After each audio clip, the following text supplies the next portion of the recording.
What if I told you foster children need our help? Many would ask why. Some would say, so what? And others would say, I can't help. I'm not ready to be a parent. But as with many things in life, there's always a way to help. And who wouldn't want to stop inequality?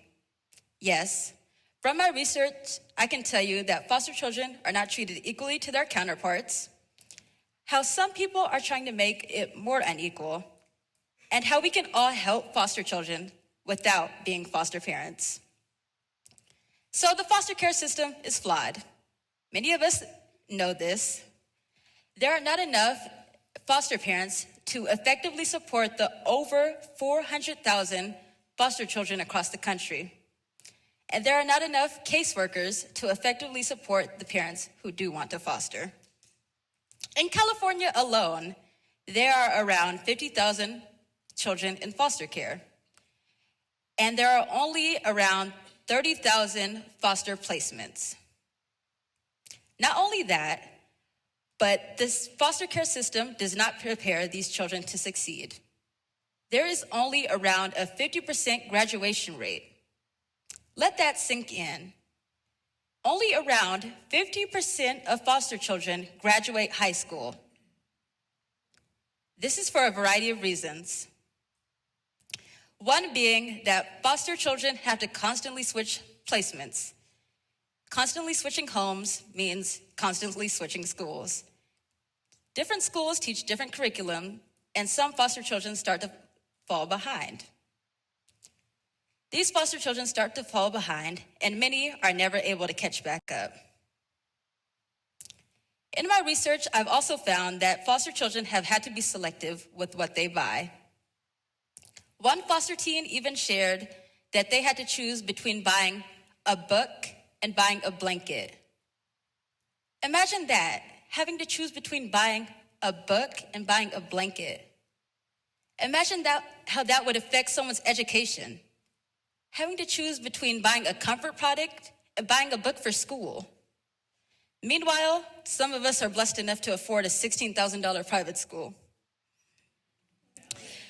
Foster children need resources, and it's not fair that they aren't being provided to them.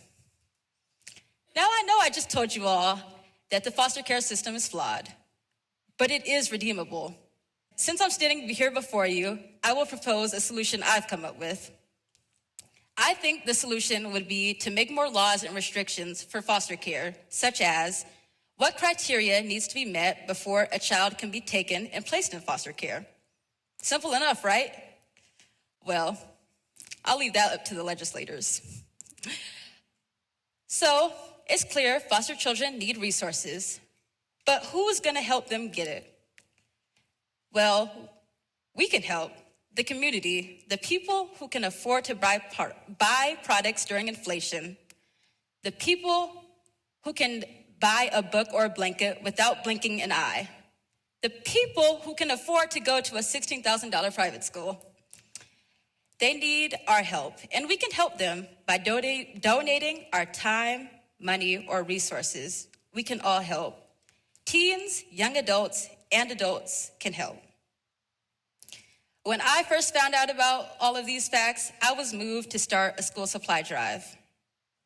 Now, you may be sitting there wondering, how does your goal affect me? Well, one of the ways you can help foster children, if you're so inclined, is by donating to my school supply drive. If you have any excess books, backpacks, or pencils, you can donate them to me Monday through Friday at SPSV. Okay, now that I'm done with my ad, other ways to help are donating your time or money to local or organizational, national nonprofits, such as Together We Rise and Foster America. Those two nonprofits obviously help foster children and give them the resources that they need to succeed. Another nonprofit that I have up there, not really nonprofit, more like organization, is CASA, which stands for Court Appointed Special Advocate. If you donate your time and become a court appointed special advocate, you can really make an impact in a foster child's life by advocating for them in court. Not only that, but just by spreading awareness to the fact that foster children need resources can greatly impact them. One half of that is done for you all today. You know that foster children need help and they need resources. What you all choose to do with that information is up to you. But no more can we say that I can't help a foster child because I don't want to be a foster parent. Those days are up. So you can help a foster child without being a foster parent. Thank you.